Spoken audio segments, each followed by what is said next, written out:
Oi, gente, tudo bem? Hoje a gente vai embarcar numa viagem super legal para conhecer as raízes da nossa história aqui no Brasil. E olha, preparem-se, porque é uma história cheia de gente incrível. Pensa só nessa frase. Uau! É uma ideia muito forte, né? Para a gente se entender de verdade, a gente precisa olhar para trás e conhecer as histórias que vieram antes da nossa.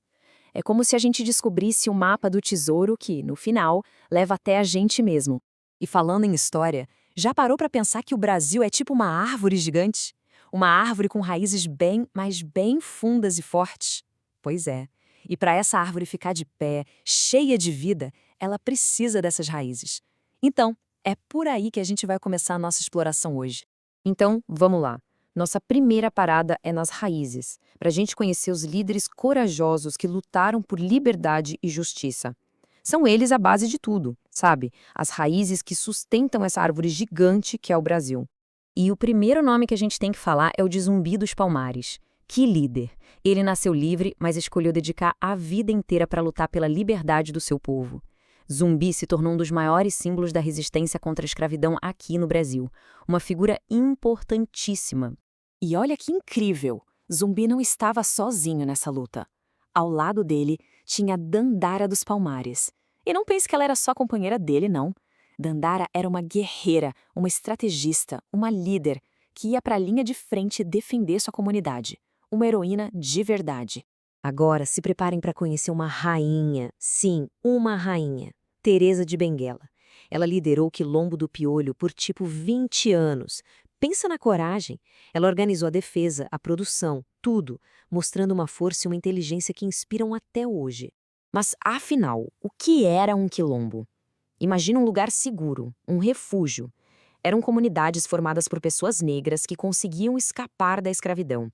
E ali, nesses lugares, elas podiam finalmente ser livres, viver sua cultura e, claro, continuar a luta por um mundo mais justo. Eram verdadeiros espaços de resistência. E essa luta por liberdade e por direitos também tinha vozes indígenas muito fortes. Um exemplo gigante é Marçal Tupinambá. Ele era um líder do povo guarani que usou sua voz como uma arma poderosa para defender os direitos da sua gente.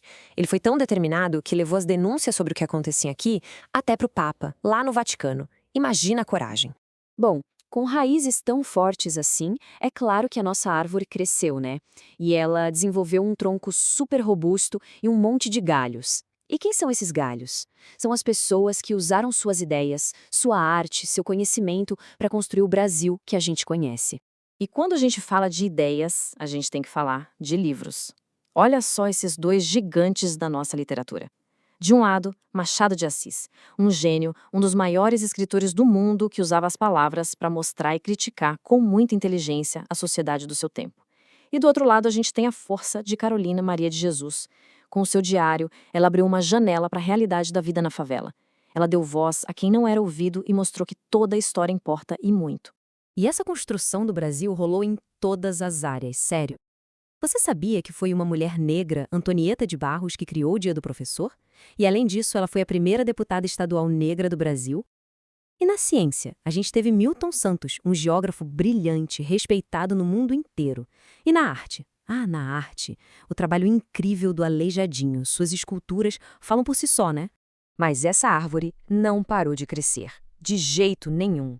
Ela continua viva, dando flores e frutos maravilhosos. E esses frutos são os líderes de hoje, que continuam essa luta e inspiram a gente a sonhar e a construir um futuro ainda melhor. E uma dessas vozes de hoje é Ailton Krenak. Ele é um pensador, um escritor, um líder indígena super importante. Ele nos faz pensar sobre a nossa relação com o planeta.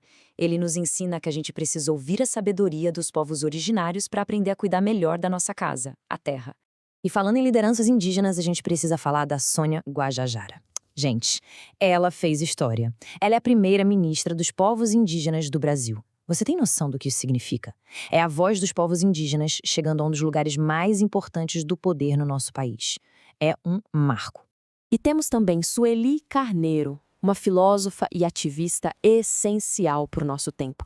Ela fundou o GLE10, que é um instituto que luta pelos direitos das mulheres negras e combate o racismo.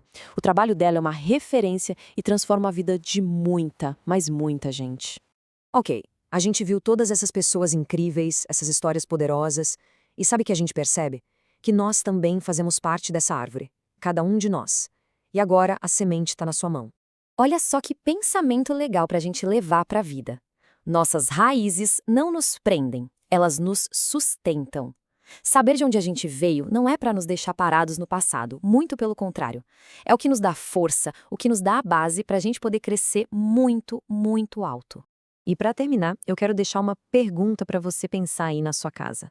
E as suas raízes? O que elas contam sobre você?